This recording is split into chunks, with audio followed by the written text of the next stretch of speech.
ကားငါးစီးတဲ့ဈေးလုံးပဲရှိပါတယ်ကဲကားငါးစီးမယ်လို့စိတ်ကူးနေရင်ဒီလိုသိန်း1000ကျော်ဈေးကနေစပြီးတော့သိန်း2000မပြည့်တဲ့ဈေးဝန်းကျင်မှာရနိုင်တဲ့ချက်ပလက်၄စီးကိုကျွန်တော်ဒီနေ့ပြမှာဖြစ်တယ်နှစ်စီးကတော့ SUV တိုက်နောက်ထပ်နှစ်စီးကတော့စလွန်တိုက်ဖြစ်တယ်၄စီးလုံးကကား share တွေဖြစ်ရမယ်၄စီးလုံးကတော့ Magnan တွေကြီးပဲဖြစ်ပါတယ် 1S 7N 7R 9B ဖြစ်ပါတယ်Magnan တွေကြီးပဲရှာတဲ့လူတွေဆိုရင်တော့အဆင်ပြေပါတယ်စုံကနန်းတွေရှာနေတယ်ဆိုရင်တော့စိတ်မကောင်းပါဘူးစုံကနန်းတွေလောတယ်ကျွန်တော်မှပစ္စည်းနည်းနေပါတယ်တတိချင်းဒီအကြောင်းလည်းကျွန်တော်အနေငယ်ပြောပြပေးမှာဖြစ်ပါတယ်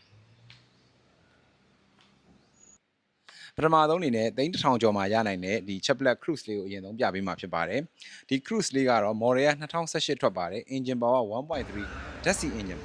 ဒါလေးကကျွန်တော်တို့ Chevrolet မြန်မာနေပြီးတော့ official ကျွန်တော် brand new တင်သွင်းရောင်းချခဲ့တဲ့ကားဖြစ်ပါတယ်ဒါကြောင့်ဒီကောင်တွေ perfect စစ်မယ်ဆိုရင်တော့စစ်လို့မရပါဘူးမြန်မာပြည်0ကီလိုနဲ့ဝင်ထားတဲ့ကားလေးဖြစ်ပါတယ်ဒီစလွန်လိုက်ထဲမှာဆိုရင်စလွန်လိုက်တွေကရှာနေတယ်ဆိုရင်ဒီသိန်း1000ကျော်မှာဆိုရင်ဒီကားလေးကိုကျွန်တော် recommend ပေးပါတယ်ဥပမာစီးရက်တို့ပါဟုတ်ဟိုနေစိတ်ကြိုက်မတွေ့ဘူးဆိုဒီကားလေးကိုလာကြည့်ဖို့လည်းဖိတ်ခေါ်ပါတယ်ဒီကားလေးကတကယ်ကိုစီးကောင်းပြီး quality ကောင်းတဲ့ကားလေးလည်းဖြစ်ပါတယ်ဒီကားလေးရဲ့ဈေးနှုန်းကတော့ကျွန်တော်1385သိန်းပြောထားပါတယ် AR Ribbon နဲ့ချိတ်ဆက်ပြီးတော့30ရာခိုင်နှုန်းကစပြီး30ရာခိုင်နှုန်း down payment စပြီးတော့ဝယ်လို့လည်းရပါတယ်ဒီမှာတော့ကျွန်တော်50ရာခိုင်နှုန်းနဲ့တွက်ထားပေးပါတယ်50ရာခိုင်နှုန်းဆိုရင်တော့သိန်း900ဝန်းကျင် down payment ကျမှာဖြစ်ပါတယ်လစဉ်သွင်းငွေကတော့15သိန်း6000ပဲရှိပါတယ်15သိန်း6000ဆိုတာ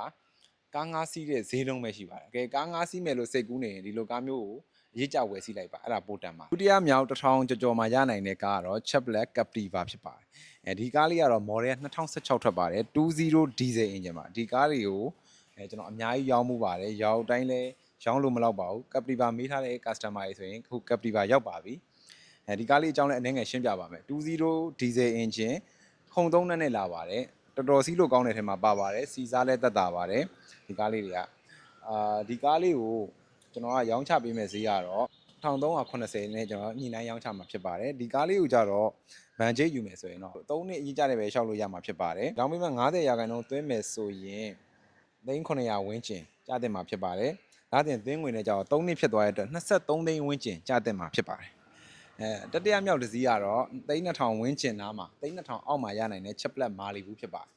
ယ်။ဒီ Malibu လေးတွေကတော့ကိုရီးယားနိုင်ငံကနေတင်သွင်းရောင်းချထားတဲ့ကားတွေဖြစ်ပါတယ်ကားဖက်စစ်မယ်ဆိုရင်လည်းကျွန်တော်ကားဖက်စစ်လို့ရပါတယ်ကားဖက်မှာ all clear ပါ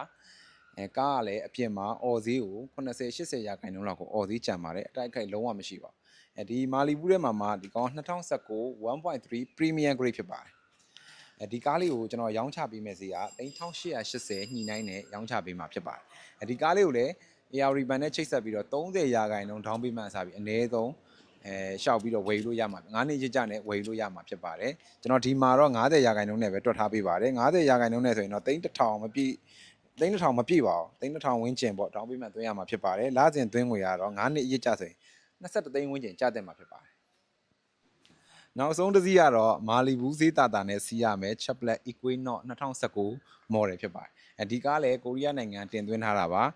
ကားဖက်မှာဆိုရင်ကျွန်တော်စစ်ဖူးသမျှကားဖက်ထဲမှာဆိုဒီလောက် clear ဖြစ်တဲ့ကားဖက်မျိုးကျွန်တော်မတွေ့ဘူးပါဘူးone တစ်ချက်ဖိုးမှပြုပြင်ထားခြင်းလည်းမရှိပါဘူးကားဖက်လည်းကျွန်တော်စစ်ပြီးသားပါထပ်စစ်လို့လည်းရပါတယ်Chevrolet Equinox 2019 model LT grade ကိုမှ grade တွေကလည်းနည်းနည်းပို့ဆုံးပါမယ် diesel engine နဲ့လာပါတယ်ဒီကား diesel engine မှာ engine power 1.6 ပါနံပါတ်10ကတော့ 1S ပါဒီကားလေးကိုလည်းကျွန်တော်ခေါ်ထားတဲ့ဈေးက1990ညှိနှိုင်းနဲ့ရောင်းချပေးမှာဖြစ်ပါတယ်